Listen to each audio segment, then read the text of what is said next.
All right, well, as Dr. Lewis said, my name is Nabeel Qureshi, and I am honored to be here, honored to teach. I'm really excited to be at Biola. I don't know if you know, but I was part of the MA program back in 2006. So how many of you are doing the Apologetics MA right now? Wow, a good number of you, that's great. I did the modular program, but it was a huge blessing. It really helped me get well-grounded. I'd become a believer in 2005, so being able to do the apologetics program early on really gave me a solid foundation, and it helped me through some tough times. Being able to refer back to the things I had learned and studied was really good. So if those of you who aren't in the program, if you're considering it, I would highly suggest it. It was something that I will carry with me forever. So my name is Nabeel. I was born and raised in the United States, and I was raised a devout Muslim. So I came in the 80s. That's when I was born. Child of the 80s, love my Thundercats and Silverhawks. So I am, bona fide American child growing up here in the United States. But my parents came from Pakistan. So you have people coming from all around the world to the United States, mainly for the same reasons that your ancestors might have come to this nation, which is for freedom and for opportunity. My parents belonged to a sect of Islam called Ahmadiyyat. And this sect was under heavy persecution in Pakistan. And so when they came here, they were coming for freedom as well as for opportunity. So the Islamic world isn't monolithic. It's not one big happy family. There's a lot of division, a lot of strife internally amongst Muslims. When my parents came, they really came with nothing and didn't really have much of an idea of what the United States was like. They just knew that this was the place you'd come for opportunity. And so when my dad landed, this was actually right after Elvis had died. So Elvis had just died. My dad gets off the plane. He looks at a newspaper and it says, "The king is dead." And he was immediately confused as to the form of government in this nation, but he slowly got accustomed to some of the terms and the culture. He joined the Navy. Ultimately, my dad stayed in the Navy until the year 2000, so he retired a lieutenant commander, 24 years in the U.S. Navy. And so you might ask yourself, can Muslims really be contributing members to the armed forces? Yes, they can. A lot of Muslims are in the armed forces and dedicated to our nation. Now, some of you might have seen other things on the news about how Muslims are totally against the United States. And we'll be talking about all that. We've got plenty of time together, so don't worry. Your questions will hopefully be answered as we go along. And if you have any questions, feel free to ask. If you think that they can further clarify some of the stuff I'm talking about, maybe I missed something important, definitely throw your hand up to ask. And if you have other questions, maybe more minor or personal questions, hold those to the end, and we'll take questions at the end of every session as well. So, by the way, the reason I'm sharing my testimony with you is because often we look at Islam and we see it as the other. We don't understand it. We don't know the people. And that creates a block for us to go and talk to them, to go and evangelize, to go and become friends. We see them as people to argue with, maybe wrestle with, tumble with, but not people to love and share the gospel with in a way that we would honor Christ. And so that is why I'm trying to give you some personal insight into my life. And so that you can see some of the more intimate aspects of Islam as well. Because my family was extremely intimate. As you can understand, my family coming from Pakistan here to this country, they didn't really have much of anyone to lean on. They didn't have a social structure that they could rely upon, so that they really had to build up one for themselves everywhere they went. And then my father, being in the Navy, had to move constantly. So this created a situation where we really relied on each other. When I was born, my family went through the traditional processes. When you have a son born into the family, the first thing you do as soon as a son is born is you recite the adhan, or the call to prayer, in his ear. And so my father, very first thing I ever heard was the shahada and the call to prayer. I heard that the moment I was born, and those principles, those Islamic principles, those calls to living an Islamic life were ingrained in me from the very beginning. Because you see, my mother wasn't just a practicing Muslim, that she was, but she was also the daughter of a lifelong missionary. Her father spent his whole life preaching Islam in Indonesia. She was born in Indonesia because that's where her father was when he was preaching. Her and her her three sisters, all four of them were born overseas. So even though she was Pakistani by nationality, she was born in Indonesia. She had to go back. She had to learn that culture. She had a lot of the missionary kids issues that we have. She had those as well. But in our culture, it's really, really ingrained in us to follow the heritage, follow the culture. That is your identity. And so that my mother was the daughter of a missionary, that became even more her identity. It was really a part of who she is, Islam. And that's not an accident, by the way, because her mother, so my grandmother, was also the daughter of a lifelong missionary. He spent his whole life preaching Islam in Uganda, and so she was born in Uganda. So my family has a line of missionaries in it, and I come from that. My father as well, on his side, his grandfather was very well known as a missionary for that sect of Islam. So when we came to this country, I was born here, but when my parents came here, they saw it as their duty to instill in me Islamic principles. Because if they didn't, then the principles of the country would seep into me and I would become Americanized, I would become westernized, and both of those are seen as bad things by a lot of immigrants. As I was growing older, my parents taught me that I should really, really practice Islam from my very core. So much so that I actually, living in the United States, didn't learn to read English until after I had learned to read Arabic. I had read the entire Quran in Arabic before I knew how to read English. And my parents didn't speak Arabic, they spoke Urdu, which is the language of Pakistan. So we weren't even speaking Arabic, but I learned how to read the language so I could read the scriptures. And it's understood in Islamic culture that just reading the Quran is a blessing for you and for the people around you. The sound of it, hearing it, blesses wherever can hear it. And so from a very early age, my parents taught me how to read the entire Quran. I memorized many chapters of the Quran at an early age. I memorized the last 15 chapters of the Quran. So when I was going through all this, my parents taught me, Nabeel, you have to understand that as a child growing up in the United States, it doesn't matter how good of a citizen you are. It doesn't matter how good of an American you are. Whenever people see you, they will think Muslim. They'll think Muslim. So you be the best American you can be, but at the same time, be the best Muslim you can be, because you are an ambassador for Islam and you can't help it. You always are going to be that. And that's how my parents raised me. And in order to understand the Islamic way of life, my parents didn't just have me read the 5 daily prayers. Now, how many of you know that Muslims pray 5 daily prayers? Pretty much most of you. Those are a specific kind of prayer. They're called salat. Those are the obligatory prayers. But Muslims pray all kinds of other prayers during the day, and most of them are prescribed prayers, prayers that have been written out for them, and they memorize them. For example, the moment I would wake up in the morning, my mom had taught me to recite the words, Alhamdulillahillazi ahyana ba'da ma matana wa alayhin nushur. Anyone know what that means? No, neither did I. But I recited it anyway, because my mom had taught me to recite it. Later on, she taught me what the translation was when I got to an age where I could understand and where it would be important. But the translation basically thanks Allah for waking me up from the death of sleep. So every morning, I would be in the remembrance of Allah and immediately engage in a duty in order to please Allah. As soon as I would walk from my bed to wash up for the morning, there was a prayer to recite at that time too while walking to the restroom. And then as I'd walk into the restroom, my mom had taught me, Nabeel, every time you walk in the restroom, you step in with your left foot first. Why? Because that's what the Prophet did. And so I'd remember these things as I'm waking up, as I'm going through my day. And it's kind of like a form of devotionals, but it's pretty intense. It's very rigorous if you follow it the way that Muslims have traditionally done so. And then before Muslims pray the 5 daily prayers, they have a traditional washing up, well, not ceremony, but a ritual washing. It's called wudu. It's a form of ablution.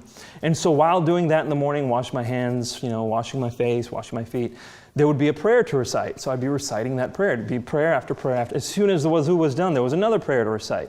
As I'm going downstairs to recite my first of the 5 daily prayers, called the Fajr prayer, there would be a prayer to recite before the prayer. And then there'd be a prayer to recite after the prayer. Are you getting the picture?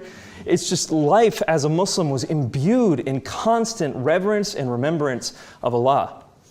And so in that sense, there's actually some in common, a good deal in common between Christians and Muslims. Both of them have a devotion to one God.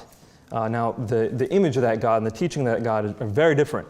But they do have this devotion to that God, and that does build a platform on which to begin to communicate. But my parents taught me, Nabeel, as you are going into school, as you are going to college, you are going to encounter people who want to share Christianity with you. What they don't know is that Christianity is actually a polytheistic faith. And they don't understand why they believe it. And in order to know that, simply ask them. Ask them to explain the Trinity to you. They won't be able to explain it. They will say God is one and God is three. Well, how can he be both? Isn't that a contradiction? No, it's a mystery.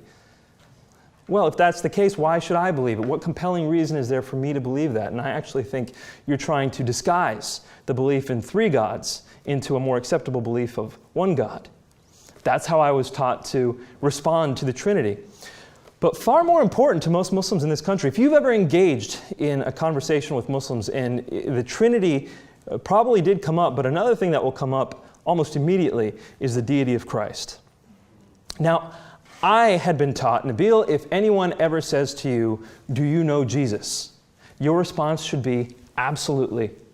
I know who he is. I know that he is virgin born. I know that he cleansed the leprous and that he healed the deaf and the blind. I even know that he raised the dead. And I know that he's going to come back at the end of times, and I know he is the Messiah. But I also know he is not God. I remember the first time someone tried to approach me with that question. I thought she was crazy. Turns out she was on fire for the Lord, but those are very easy to confuse. So I'm sitting in Latin. This was my 11th grade year. I'm sitting in Latin class, which was second bell, busily doing the homework for my third bell. I'm not sure if I can say her name or recording this. She turns around and she says to me, Nabeel, do you know Jesus? And I give her my spiel. And she says, no, Nabeel, Jesus is God. And I say, really, do you believe that? And she says, yes. And I say, is that important for your faith? She says, yes. And I say, okay, I will grant you all four Gospels. Where does Jesus say he is God? And without fail, whenever I posed that question to anyone, I was met with mostly silence, or if I got an answer, this was the answer. Nabeel, Jesus says, the Father and I are one. Isn't that enough to show that Jesus claims to be God? I said, no, absolutely not, because you're getting that from the book of John. But in the book of John, chapter 17, Jesus prays for his disciples to be one, just as he is one with the Father. So Jesus is drawing a parallel between his oneness with the Father and the oneness he wants his disciples to have. Now, are you telling me he wants the disciples to be one big being? No, he wants the disciples to be unified in spirit, unified in heart. And in the same way, Jesus is one in spirit, or one at heart with the Father. That's what Jesus is saying here. And then I would push the case a little bit further. And I'd say, in fact, if you want to go to the book of John, what about the verse that says the Father is greater than I? How could Jesus be God if the Father is greater than he is? Or how about we go to the other Gospels? What about the Gospel of Mark, chapter 3, where Jesus can do no miracles in Galilee? It's not that he chose not to do miracles or would not do miracles. It says he could not do any miracles because of their lack of faith. And later on in Mark chapter 13, Jesus says that he does not know when the end of times is. The angels don't know, the Son doesn't know, only the Father knows when the end of times is. Now, why is it that God doesn't know when the end of times is? Could he really be God? Could he be claiming to be God? I don't think so. And about this time, whoever I was talking to usually had like a deer in headlights look. And they basically said, well, it's what I believe, and I believe it to be true, and if you believe in Jesus too, you'll be saved. And I have no reason to do that. You did not give me a compelling reason to accept your faith. In fact, if you want reason, and you want to step away from blind faith, I'll introduce you to Islam. And so I would often turn these evangelical attempts into my own da'wah, or my own Islamic evangelism. This continued, by the way. This happened a lot. My parents had given me a little book which basically gave me the things to say to Christians if they try to share the message with you. I don't know if you know, but amongst Muslims, the term Christian missionary is kind of like a curse word. It's not a good word at all. So my parents had given me a little book. It was called Pocketbook, which was designed specifically to respond to common Christian issues, like original sin and the deity of Christ and the Trinity. It wasn't until I got to the university level where I met someone who was able to give me a response for the questions I had. I'll give you the context. I had just started school, this was back in 2001, at Old Dominion University in Norfolk, Virginia. So I had joined the public speaking and debate team, and there was one guy on the team who immediately would lend a helping hand whenever one was needed. He impressed my parents right off the bat when they were dropping me off for an event. He came out and he rushed out and he helped with my bags and he said hi to my mom, and he was the only one who did that. And my mom was like, "This is a good boy, follow him." and so I would spend time with him, and at the beginning of our first tournament, we ended up rooming together. There were a lot of reasons for that. The rest of the team went out. They went out drinking, clubbing, smoking, what have you. Some of them had brought drugs with them. And my parents had taught me, Nabeel, never ever do any of those things. Always stand above anything that's immoral. Be above reproach. My parents had told me that I had to be exemplary, and whenever someone like a teacher or a chaperone were to comment on me, they'd have to say to my parents that I was the most respectful and that I was the most truthful boy. That's how my parents had taught me. But here was somebody else who was aspiring to the same moral standard. And so we became friends quickly. As the first night was drawing to a close, I was getting ready for the following day, and I saw my friend David. He was reading his Bible. Now, understand, I had never conceptualized a Christian actually reading the Bible in their free time. Never seen it. I've seen Christians take Bibles to church. I had seen them read them in church, talk about them in church, but in the free time, never. It was beyond anything I'd ever experienced. So I'm sitting here looking at David, and I'm thinking, all right, this is another chance to take down a Christian. This will be good. And so I looked at him. I said, "David, are you a hardcore Christian?" And he says, Yeah, I am. So I said, "All right, well, you do realize that the book you're reading is horribly corrupt." And he says, "Well, what do you mean?" And I said, "First off, we can't even trust what it says because we know that Jesus spoke in Aramaic. And the early church spoke Hebrew. So whatever Jesus said already went through a translation by the time the Hebrew-speaking church was around. But when the New Testament was actually written, it was written in Greek. And so by the time you have Jesus' words written down in the New Testament, you have a translation of a translation. At that point, the manuscript spread, and then you had the Roman Empire take the religion over, and now you had the Vulgate, which was a Latin version of the Bible, and that's the one that really lasted for a long period of time. So you've now got a translation of a translation of a translation, and then it goes to German before it comes to English. And that's why you have the KJV, the NIV, the NASB, the who knows what V. You have so many versions of the Bible. How am I supposed to know which one is actually the Word of God? And David's response caught me off guard. He said, "Nabeel, let me tell you something. The disciples who wrote the New Testament knew how to speak multiple languages, and when they were writing down the words in Greek they had heard in Aramaic, they knew what Jesus was saying then, and they knew what Jesus was saying when they wrote down the Scriptures. Not only that, but who's to say Jesus spoke in Aramaic? He could have spoken in a number of languages. Sure, he spoke in Aramaic, but he could have taught in Greek as well. And if you're worried about whether we actually have the Word of God today that we had then, you need to understand that the manuscript record is extensive. We have over 20,000 manuscripts of the New Testament in many languages, over 5,000 of which are in Greek. Plus, we've got tens of thousands of quotations from the early church fathers, such that if we didn't have a single New Testament manuscript, we can reconstruct the entire New Testament, apart from 11 verses." And I said, "David, you're making this up." I said, "I've talked to so many Christians about this, not one has ever given me an answer like that." And he said, "Try me. Let's do it. Let's go on. Let's figure this out. And as long as you're interested in looking into it, I'm interested in responding, but you have to respond to certain things too." I said, "All right, let's do it. By the end of this, you'll be Muslim, David." And so we started going into it, and we became friends. So he was doing biology, I was doing pre-med at the time, so we took a lot of the same classes together. We took evolutionary biology together, we took genetics together, we took bio, gen chem, organic chem. We took all those classes together, and so he would hang out with me regularly. Okay, so David was a real friend, despite the fact that we had these conversations, and I would say actually, because of the fact that we'd have these conversations, there was nothing that was kind of blocking us. We were able to freely share what was important to us, and our faiths were important to both of us.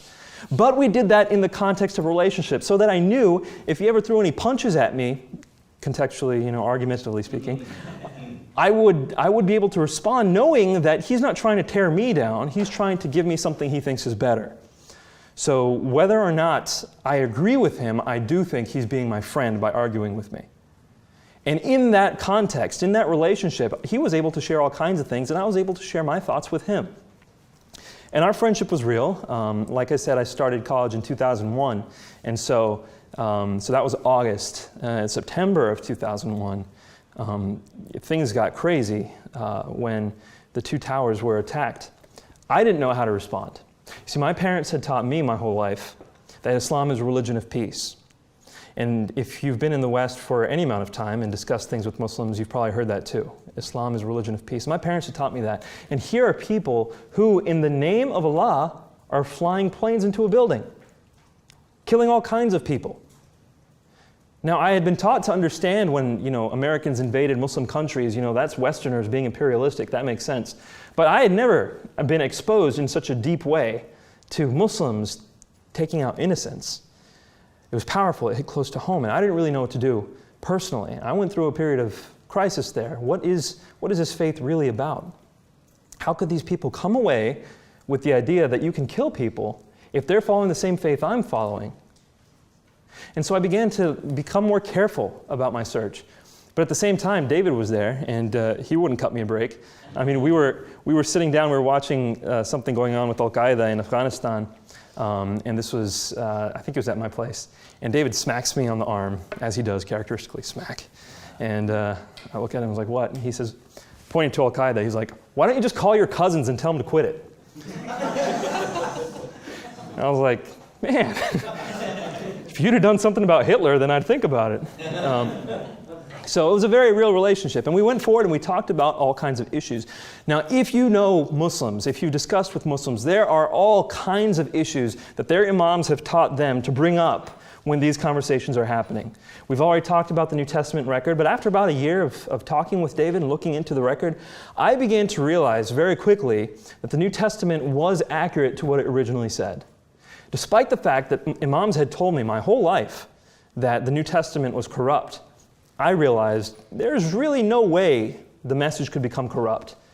Now, if you want to say a word has been changed here or there, or you don't know the exact sentence that's here, okay, I can see that. But you cannot persuasively show me, and I concluded this as a Muslim, you cannot persuasively show me that any doctrine has been manipulated. And actually, that's something, I don't know how much you know about me. I'm still introducing myself, but I just finished a master's at Duke University. We were able to take some courses at UNC, and I took some courses under Bart Ehrman. And Bart Ehrman himself says that no essential Christian doctrine has been jeopardized on account of the textual variants. It's clear. There is no way it could have been. So I concluded that 1 year in as a Muslim. But then I had other issues. What about salvation through Jesus' blood? Does that make any sense? I mean, every man has to carry his own burdens, does he not? How does one man paying for the sins of all mankind make any sense? And what about this Trinity? How does this make any sense? And so we started looking into these things further and further. I'm going to go into a lot more detail on the apologetic issues on Saturday. So definitely come out on Saturday to get the details on all this. Just breezing through it right now. But very quickly, I looked into the deity of Christ at this point because I looked at the New Testament and I said, okay, it's accurate to what it originally said, but what about Jesus? Because nowhere in the New Testament does Jesus claim to be God. I see where Paul says he's God in Colossians and 1 Corinthians, and we see Hebrews saying something similar, and we see Peter saying something similar in 2 Peter. But where does Jesus, in his own words, say he is God? That is extremely important to me. And you will hear Muslims say that all the time. Where does Jesus say he is God? Well, when I looked into it, it became abundantly clear that the reason why I hadn't seen it is because I hadn't understood the context in which Jesus was speaking. Jesus was, at least in the Gospels, when Jesus is speaking, he is speaking to the people of that time and place. He's speaking according to a context. And the context there is first century Palestinian. When I'm listening with 20th century American ears, or 21st century as the case is, I don't really know exactly what Jesus is saying unless I understand the Jewish culture and the Jewish context. And so I said, okay, I don't want to start with John. I know all kinds of people start with John. I want to see it in the first gospel. I want to see it in the Gospel of Mark. Where does Jesus claim to be God? Because if it's not in Mark, then we can say it's been added in later. Do you see that?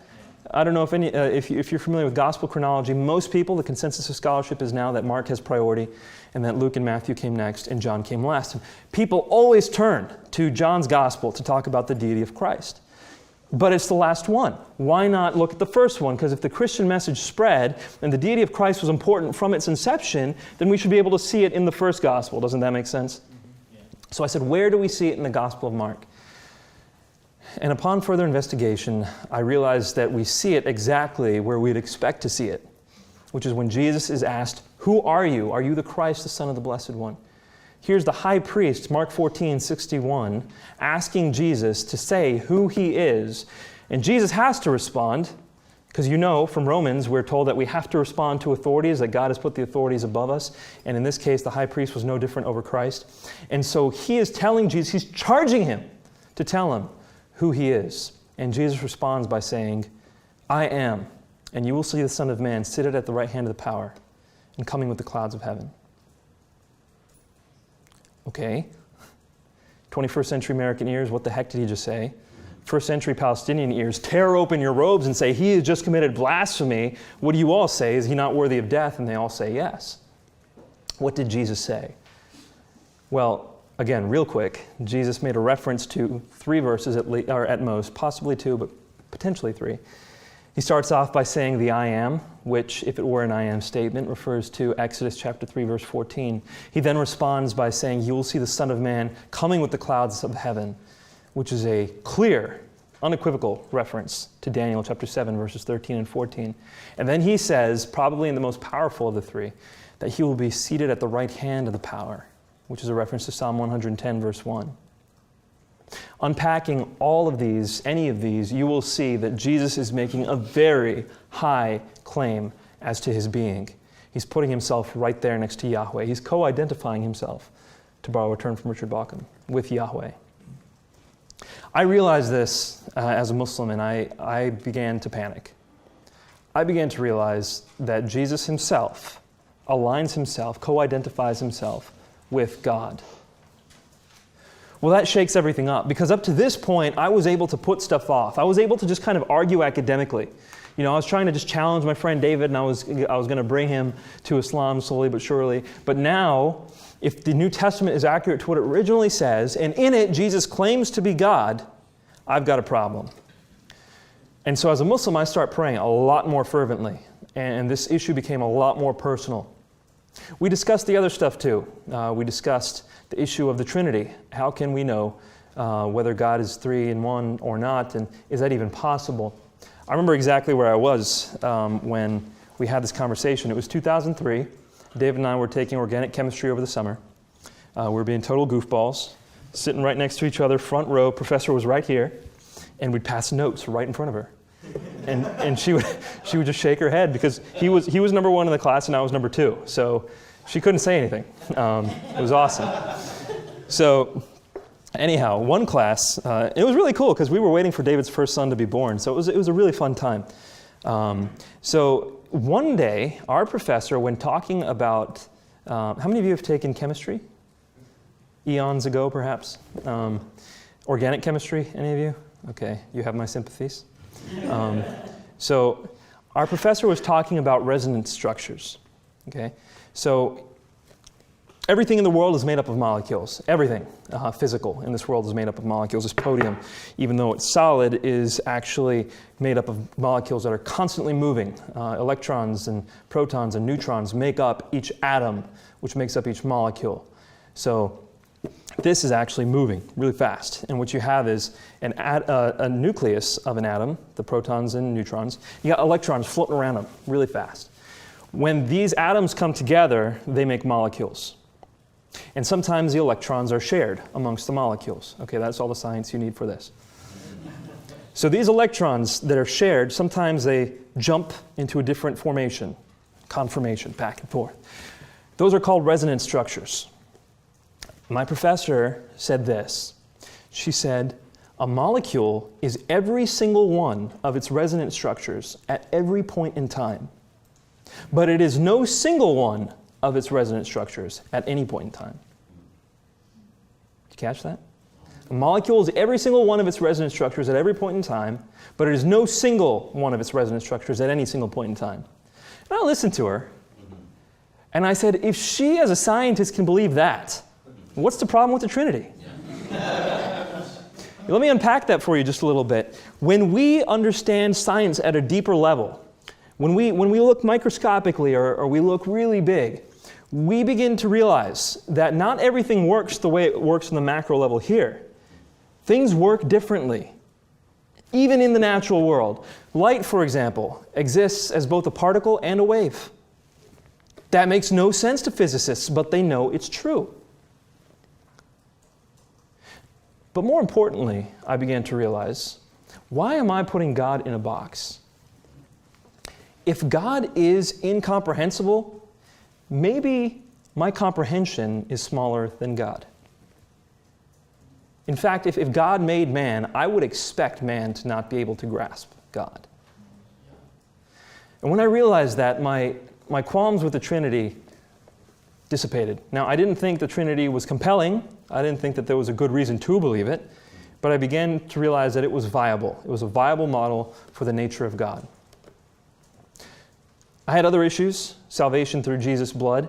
Again, how can one man pay for the sins of all mankind? You know, it's like walking up to President Obama and saying, Obama, I realize the national debt is tens of trillions of dollars. Here's $1. Let's call it even. You know, just mathematically, it doesn't work. And I posed that question to David. And again, I remember exactly where we were. When we talked about this, we were at Tropical Smoothie, and I said to him, you know, this doesn't work. And he says, Nabeel, you were compartmentalizing things we're discussing here. In order to understand this, you have to remember that Jesus isn't just a man. If he were just a man, then yes, it wouldn't make sense. But God's bank account isn't $1. God has an infinite bank account. And if God is the one paying for the sins of mankind, he can do that and have an infinite ability to pay more. Because he's God. And I realized, yeah, I was kind of dividing up the issues. I wasn't giving a fair hearing to the Christian case. So these things began to add up. Interestingly, I don't generally share this, but I'll tell you. Interestingly, the Lord works in mysterious ways.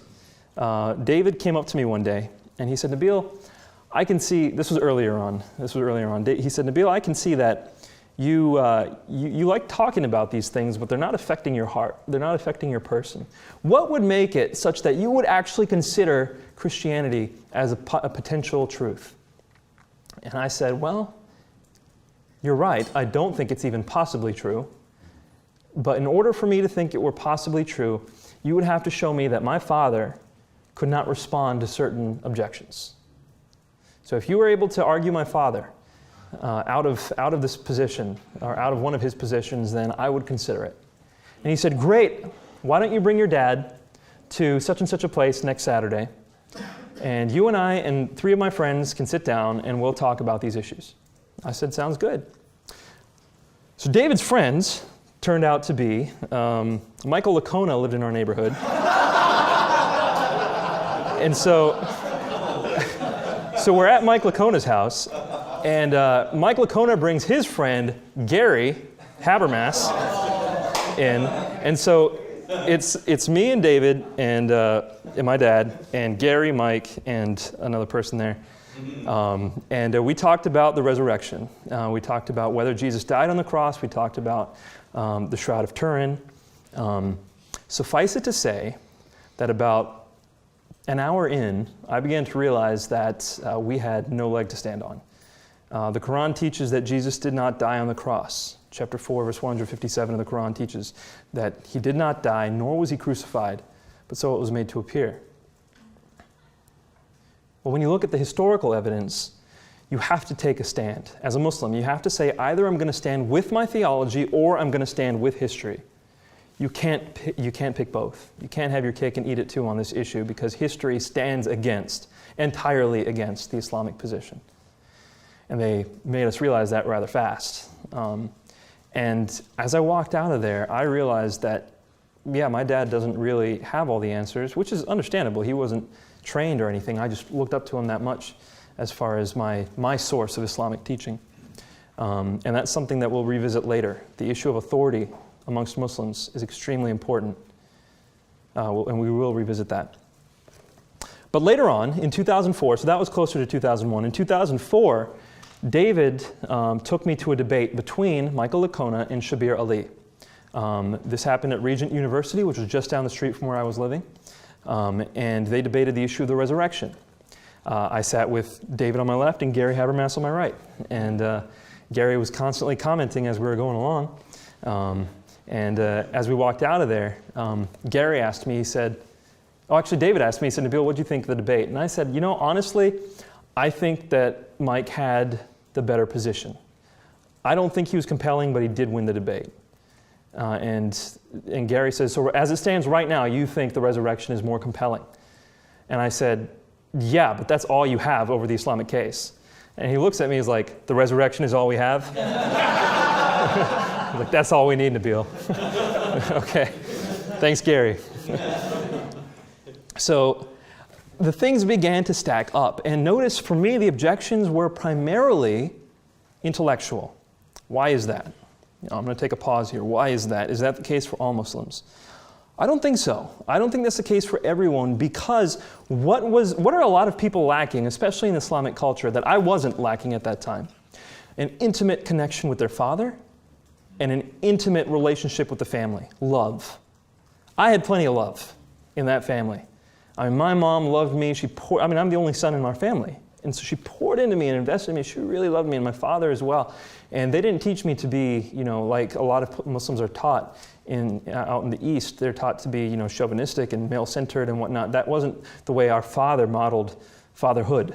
He was a very loving father, very giving and self-sacrificial. So I had a good image of the father. And so I wasn't lacking that kind of love. What I was lacking was reason. And so for me, reason had almost everything to do with it. And when the reason began to be pulled out from under me, I all of a sudden had to rely on God. I had to, and my bases were falling apart fast. So at about this time, David turns to me and he says, Nabeel, we've talked about Christianity for years. Do you want to talk about Islam? And there's a reason he asked me that. It's because he said, Nabeel, where do you stack the Christian case? And I said, I'll put the Christian case right now at about 80, 85%. It's pretty solid. And he says, where do you put the Islamic case? 100%. It's got no flaw, no chink in its armor. Islam is absolutely true. And he says, all right, well, we haven't discussed it yet. Are you willing to discuss it now? And I was like, sure, let's do it. So we started talking about Islam. And very quickly, I began to realize that everything that I had been taught about Islam, I was taught from modern sources. Biographies of Muhammad's life, what were the ones I was reading? I was reading Martin Ling's, written in the 20th century. I was reading one by Mirza Bashir Ahmed, also written in the 20th century. I'm reading lives of Muhammad that were written far later. And David pointed out, Nabeel, if you really want to know what Muhammad said, stop reading modern authors. Let's go back to the earliest sources. Let's read the first biographies, and let's read the hadith. And I said, absolutely, let's do it, because I had faith that what my family had taught me, what my imams had taught me, what those books had taught me were accurate to what originally Muhammad was like and how he was recorded. So we started reading the earliest things of Muhammad's life. And I was shocked at the things we found. We'll be talking about this a lot more tomorrow. Muhammad's life is on the agenda for tomorrow.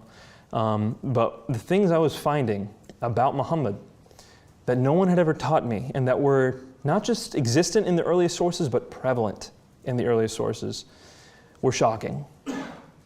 And so all of a sudden, my main exemplar, the one who I was modeling my life after, was not the man I thought he was. And there was no way around that. But then I said, well, we have to look at the Quran too, because if the Quran truly is the word of Allah, then it vindicates Muhammad. And maybe all this history is bad, and if the Quran is the inspired word of God, it vindicates Muhammad. Think about that for a second. I had actually laid out a case, and I was following out the case for Islam, the case for Christianity. Here's what I saw the case for Christianity to be. Jesus would have to have died on the cross for the sins of mankind, and death on the cross is objectively verifiable. You can, at least historically, you can look into history to see whether or not it's probable that Jesus died on the cross. Then the second issue we had to look at was, did he rise from the dead, the resurrection? If Jesus rose from the dead, then Christianity can be true, probably is true, but if he did not rise from the dead, Christianity is definitely false. Final issue, did Jesus claim to be God? Did he claim to be God? If Jesus died on the cross, rose from the dead, and claimed to be God, all three of them, if any one of them is missing, it doesn't work. All three of them, then Christianity has a solid case. And like I said, I concluded about 80-85%. It's a good case. And then I looked at Islam. What's the case for Islam? I said either Muhammad would have to be a prophet of God. So if Muhammad looks like that kind of man who is a prophet, and rather certainly so, then we can say Islam is true. Or if the Quran is the Word of God. If we take a look at the Quran, we investigate it, and we say, hey, this is the Word of God, this is definitely inspired, then Islam is true. Either one, not necessarily both, either one, because one vindicates the other. Muhammad, if he's a prophet, would vindicate the Quran would vindicate Muhammad, so they were tied there. So then I said, let's look at the Quran. What are the arguments for the inspiration of the Quran? Well, the number one argument that Muslims will use is the argument that's found in the Quran itself, that the Quran is inimitable in its style and its literary quality.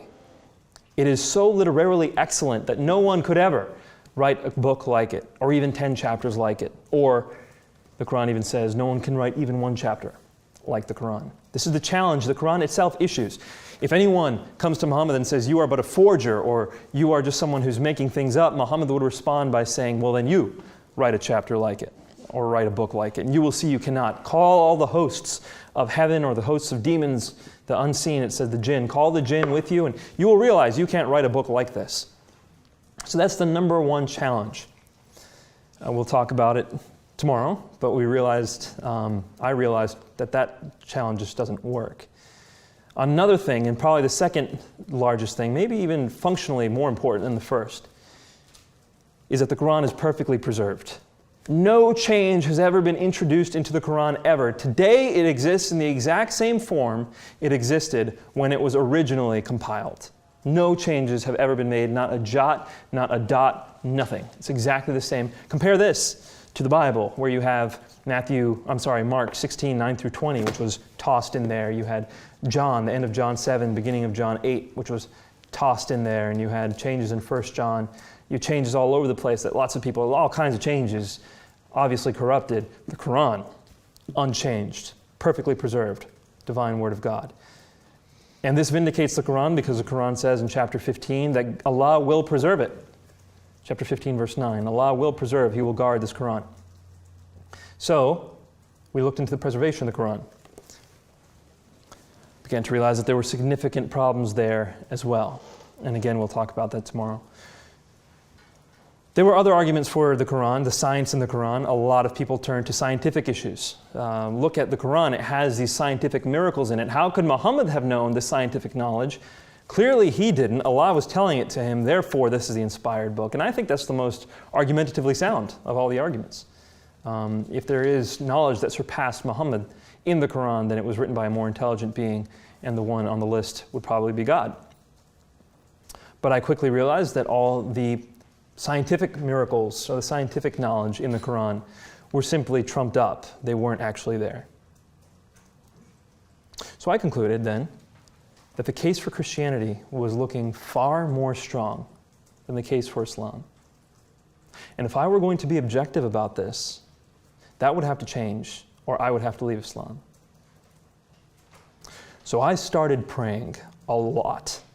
At this point, I was looking for ways out of the argument. I was looking for, circumvention. Like, how do I get away from this? And David and I were graduating. So this is 2004, and I remember we were sitting in the parking garage, and he's sitting on the passenger seat, and I turned to David and I said, look, David, I have a problem here. Christianity demands that I accept Jesus as the risen Savior in order for me to save, correct? He says, yes, you have to accept Christ as your risen Savior in order to be saved. Well, if that's the case, David, then God is making me rely upon a fact in order to be saved. I have to have certain knowledge in order to be saved.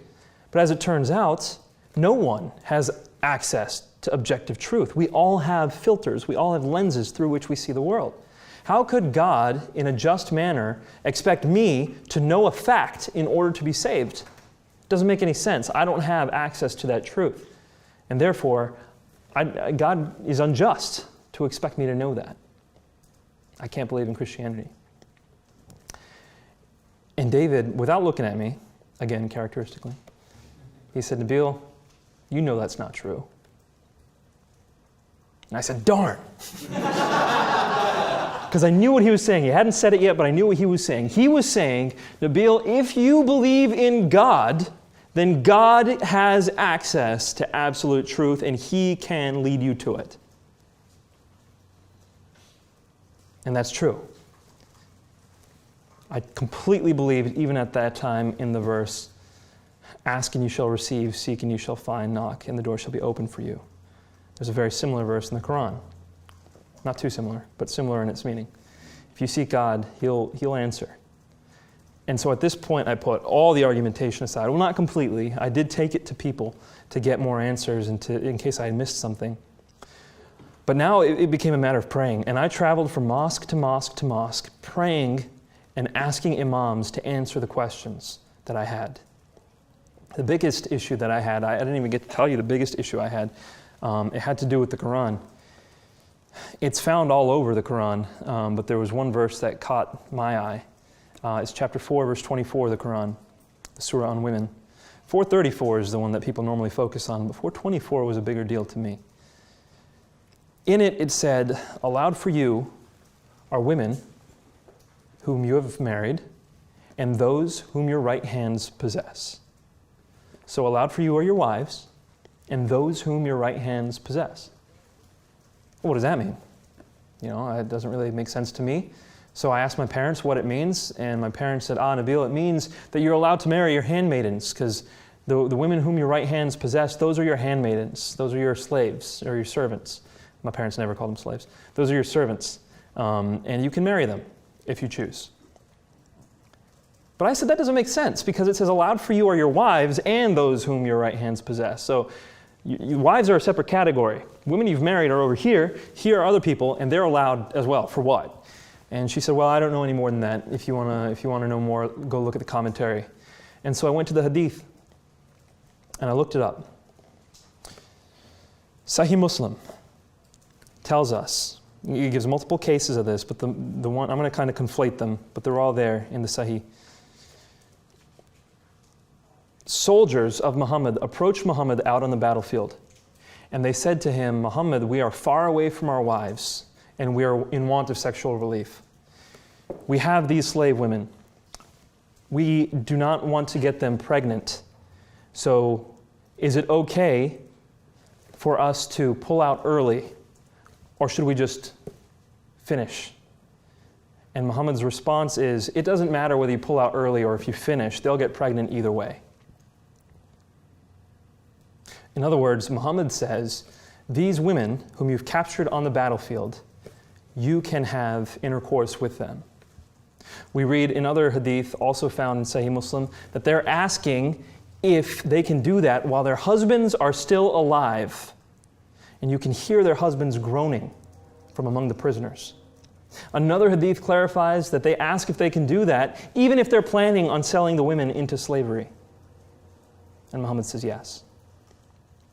So what is being said here? Let's draw this stuff together, the commentary, and I'll provide all the references for you over the next few days. Muhammad says that women who've been captured on the battlefield, whose husbands are still alive, whose family was just slaughtered, and who've lost everything, their way of life, they're about to become slaves, these women can be used for sexual relief, made pregnant, and then sold into slavery. If that is not rape of the worst kind, I don't know what is. And this is in the Quran? Chapter 4:24? Allowed for you are those whom your right hands possess. You can have intercourse with your slave women? I couldn't stand for that. That for me was unconscionable. I mean, all the other things that were going on in Muhammad's life and in the Quran, I could kind of explain away. A lot of people have an issue with the fact that when Muhammad was 49, he married a 6-year-old girl, and that when he was 52, he consummated that relationship with her. She was 9 years old. A lot of people have an issue with that. I did what most Muslims do, which is say that was for that time and place. They were different then. Now we're supposed to do something else. A lot of Muslims contextualize it that way, even though it really doesn't work theologically speaking. However, this I could not overlook, because I immediately imagined my mother or my sister having been captured in battle after having lost me or my father. Would that be something a good and just God would allow? No. And so when I would go from mosque to mosque, I would ask imams, I would say, explain this to me. And not just this, I had a slew of objections that David had brought up, and I'd say, can you explain these for me?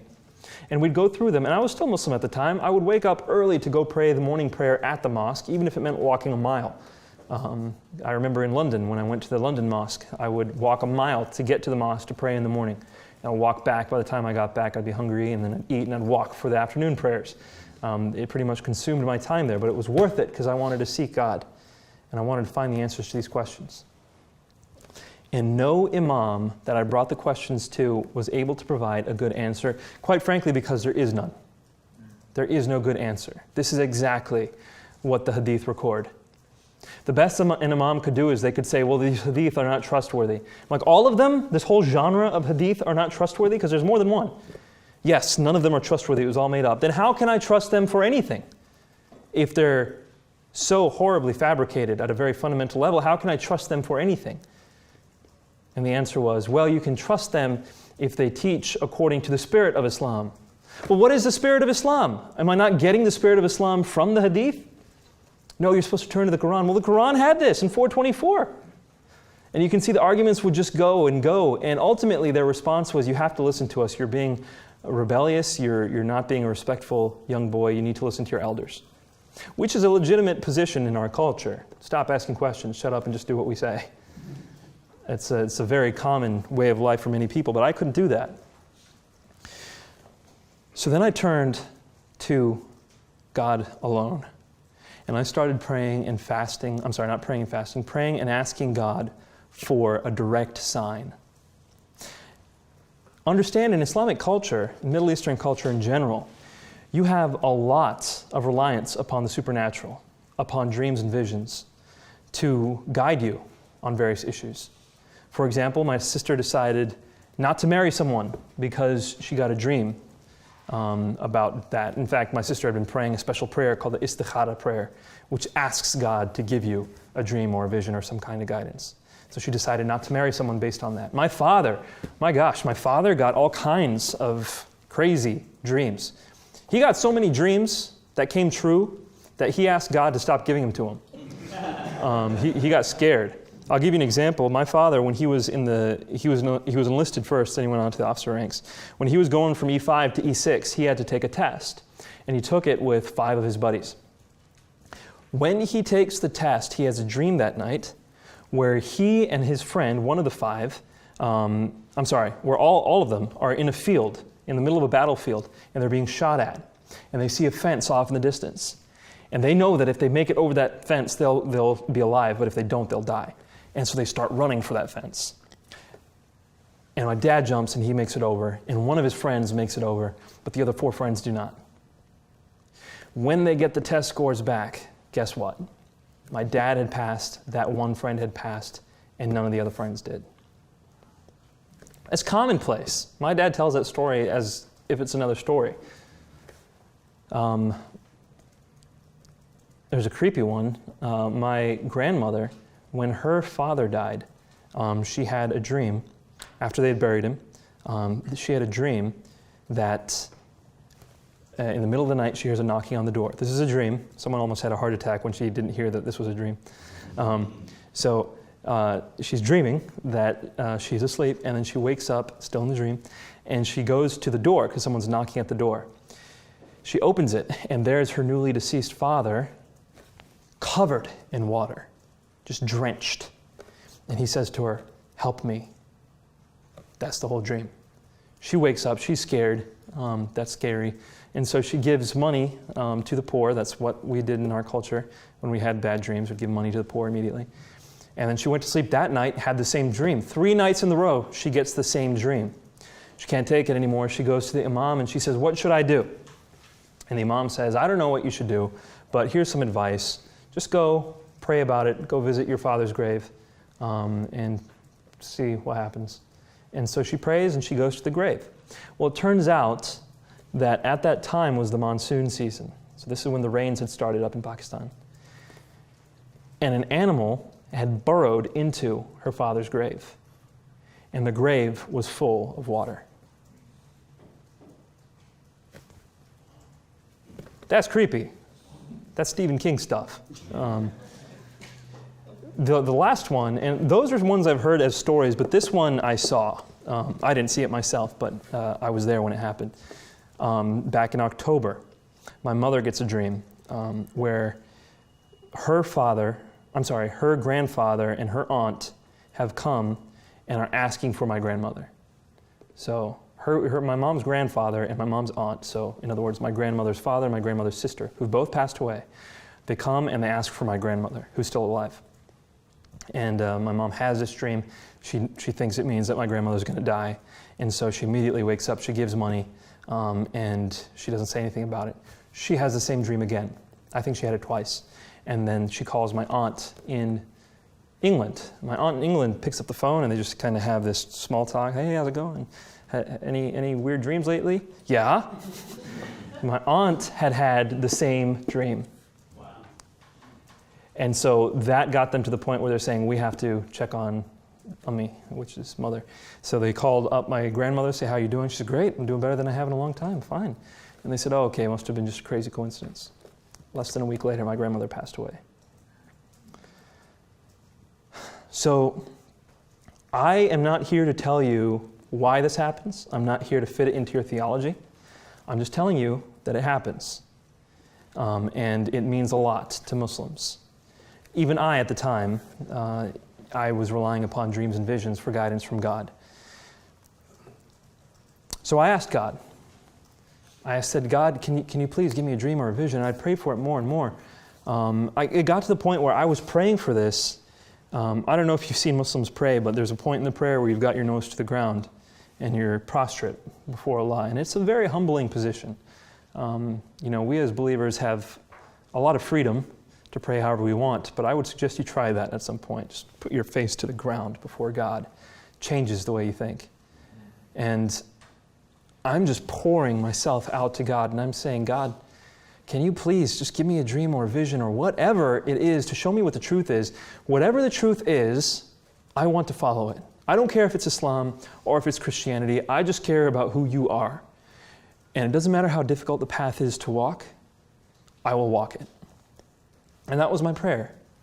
And I probably wouldn't have prayed that had I known then what I know now, but that was my prayer then. Well, gradually I became more and more distraught. Gradually it came to the point where the cognitive dissonance was just too much, and I was now crying when I was praying. This is in December of 2004. This was my first semester of medical school. I just finished. My dad said, "Nabeel, let's come down to Florida. I have a conference there. I want to bring you with me, and we can just, relax and take a break." And I said, "Sure." So I'm down in Orlando, Florida, and my father is asleep in the bed to my left. I remember the exact day. It was midnight, right before December 20th. I remember that because it was December 20th, my parents' anniversary. It was the first time he forgot to buy her flowers. That wasn't good.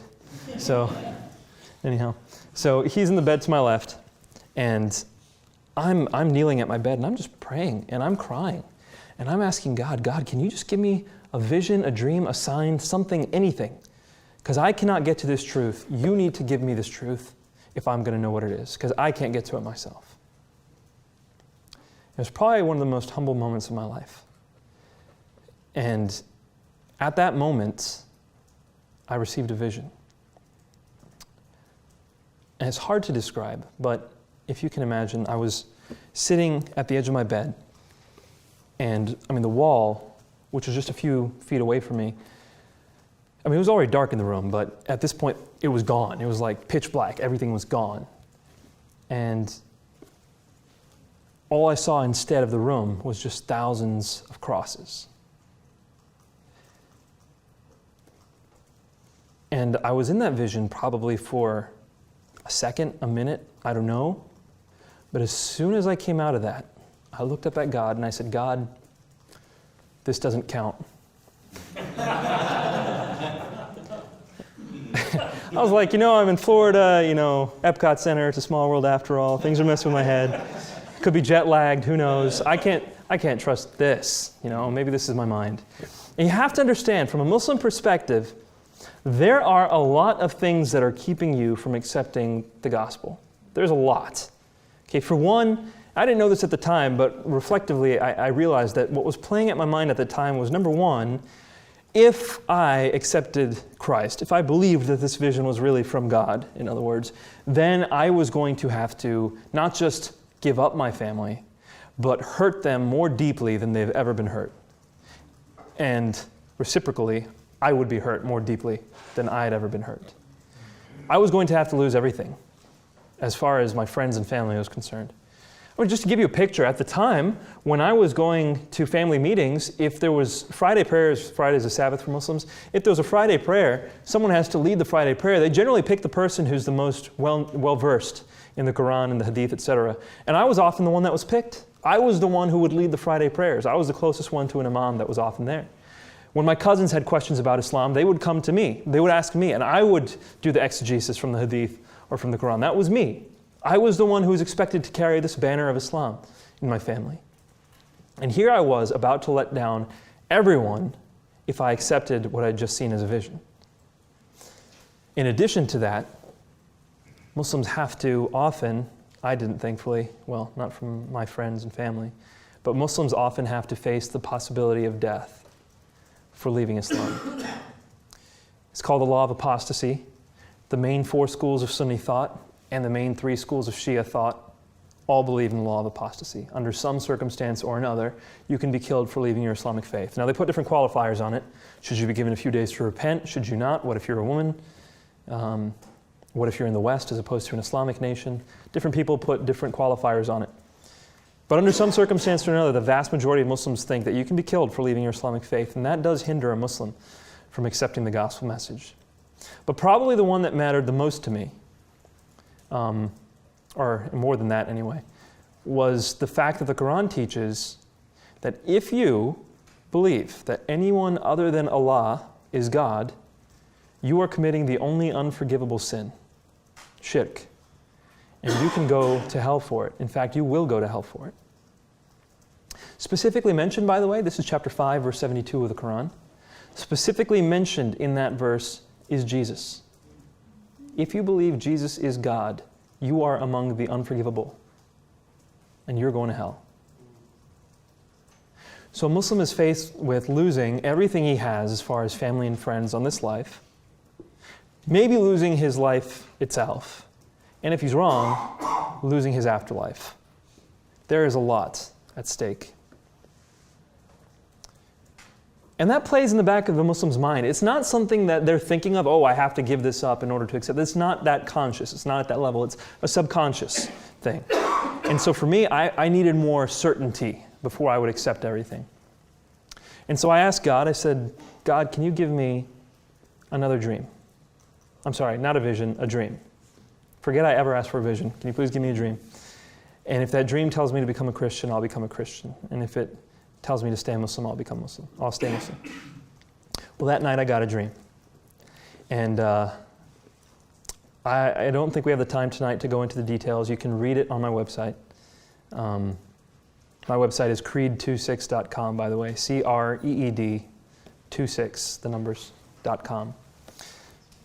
Suffice it to say, it was very symbolic, okay? This dream, it was kind of like Pharaoh and Joseph's dream, like animals and big giant things and things that don't make sense. And I came out of it, and when I came out of it, I sat down, I contemplated, I thought, and I concluded that the dream was indicating that I should become a Christian, but I couldn't be sure because it was so symbolic. I asked my parents, I said, what do you think? And they interpreted it the same way I interpreted it, but without the same conclusion. They interpreted each of the symbols the same way I had. But when I asked them what they thought it meant, they said, we don't know. And then I asked my friend David, and he's like, what do you think it means? So I went back to God, and I said, God, can you give me 3 dreams? You like the number 3? And please make the next one extremely clear.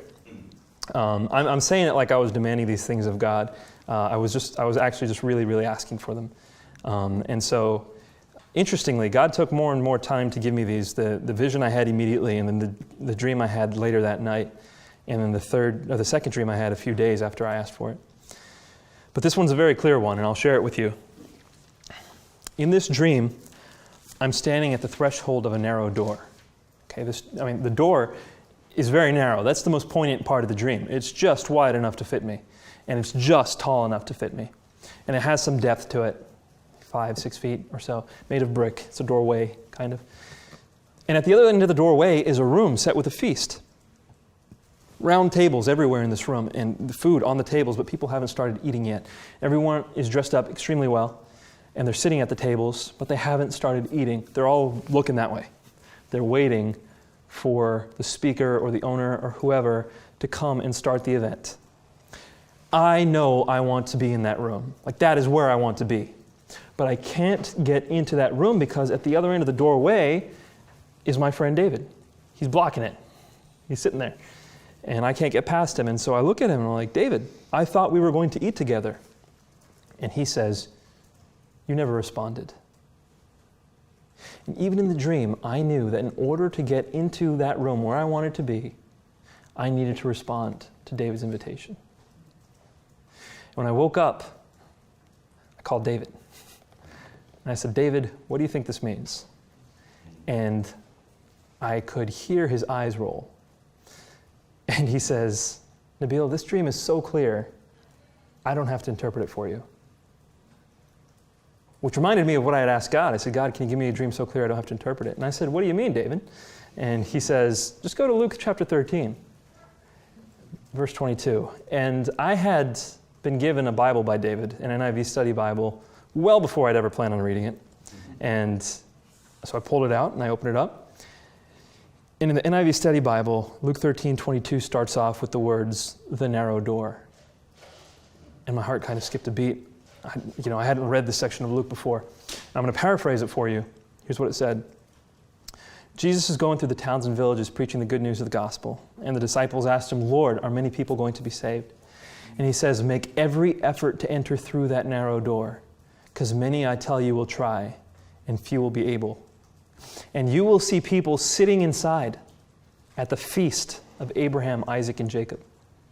Make every effort to enter before the owner comes and closes the door, or you'll be left outside weeping and gnashing your teeth. God had given me a dream where he placed me in the center of a New Testament parable, and he showed me exactly where I was and what I needed to do in order to be saved. He left no room for error. And so I did what you all know I would do, which is I asked him for a third dream. And you can read that on my website too. But at the end of the summer, so this is now summer of 2005, I knew what I'd have to do. I knew it. I knew what was true. But I knew that it was going to hurt me tremendously. And this was the end of the summer of my first year of med school, so I was just about to start the second year. In fact, it was my first day of second year of med school where I'm driving to school, and I decide all of a sudden, wait a minute, I can't do this. I need to turn around, go to my apartment, because I need comfort right now. I need time to mourn. And I said that to God. I said, God, I know what I'm going to have to do, and I need time to mourn before I do it, because I'm about to lose a lot. And so I went back to my apartment, and I opened up the Quran. And I started looking through it, and I said, where can I receive comfort here? Nowhere. There's nowhere in the Quran that actually touches your heart when you're in need for comfort. It was a book. I mean, it was a book from the 7th century. It had all the trappings of a 7th century book, and it did not touch the need of a 21st century young boy, or young man, as it were. So I said, all right, I'll go to the New Testament. So open up the New Testament, started with the beginning, Matthew 1. Realized there were a bunch of genealogies, skipped. Went on to chapter 4, start reading about Jesus. It wasn't long before I got to chapter 5, which says, Blessed are those who mourn, for they will be comforted. And it was like at that moment, electricity shot through me. It was like, this book is alive. This book is speaking to me. This was written for me 2,000 years ago. I don't know about the rest of you, but it was definitely written for me. And so I started reading the New Testament. I'm going through back and forth. Like I said, this is an NIV study Bible. So there's all kinds of notes at the bottom. And I'm going back and forth. I'm reading all kinds of things and I'm moving. And there's one part which says you can pray before God in confidence. I'm like, how do I know that? It says go to 1 John 5. I skipped to 1 John 5. It says you can pray before God in confidence because you have accepted Christ. I'm like, I haven't yet. And so it's like, I was just torn. And it took me a while to get to Matthew 10. But Matthew 10 makes it very clear. He who accepts me before the people of this world, I will accept before my Father in heaven. And he who denies me before the people of this world, I will deny before my Father in heaven. See, I had gotten to this point where I intellectually knew Christianity was a strong case. I had emotionally received all kinds of guidance through the New Testament, and I had spiritual guidance from the Lord himself, and yet I had not proclaimed Christ. And so, without anyone leading me, I bowed at the edge of my bed and I prayed the most Muslim version of the sinner's prayer you may have ever heard. But I prayed for the Lord to be Lord over my life, and I submitted to the fact that he died on the cross for my sins and that he rose.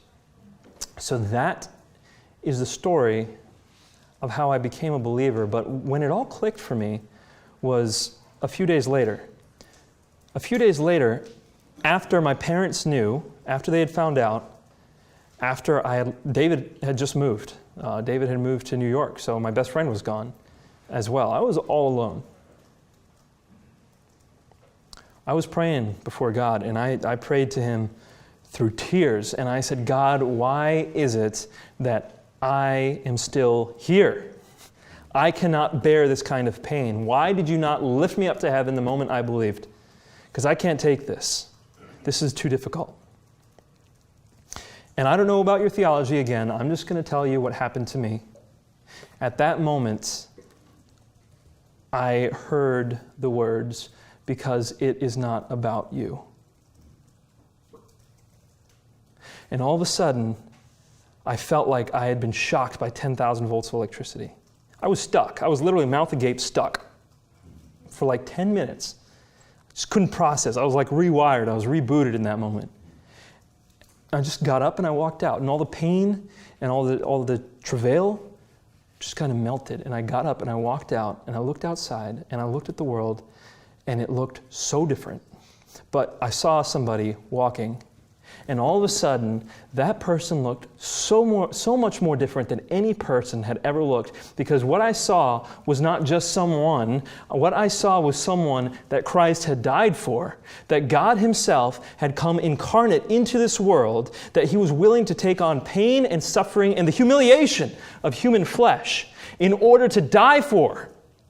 And I'm sitting here saying, woe is me? I'm sitting here thinking, why can't I go to heaven? God was in heaven when he came down to this earth, willing to suffer and die for the sake of others. And if I am going to follow Jesus the way he should be followed, then I ought to be willing to follow him by following him even to death and suffering if the need be. Amen. All of a sudden, my world changed, and I realized what the gospel really meant. And what it meant was a total change in my life. So that is me in a nutshell. That's my introduction. That's my story. That's the story of how one person left Islam and accepted the Lord. Now, most stories you'll hear from former Muslims are very different. A man by the name of George Husni up in Boulder, Colorado, has done some studies, and he says that about 70% of people you encounter will tell you, former Muslims will tell you, that there was some spiritual guidance, either some vision or some dream. That's true. The vast majority of them, though, do not have the ability to get a strong, solid case for Christianity. What they get instead is love from a friend or from someone they knew through a church. He said 100% of the people he surveyed said that love from a Christian love, was what led them to the Lord. So I was very different in that regard. For me, I had a friend, but it wasn't the love from him that I needed. It was the argumentation, which is how he really helped, and the rest the Lord did from there by himself. But that's my story, and I hope that colors your picture of Muslims and Muslims in the West. Biola University offers a variety of biblically centered degree programs, ranging from business to ministry to the arts and sciences. Visit biola.edu to find out how Biola could make a difference in your life.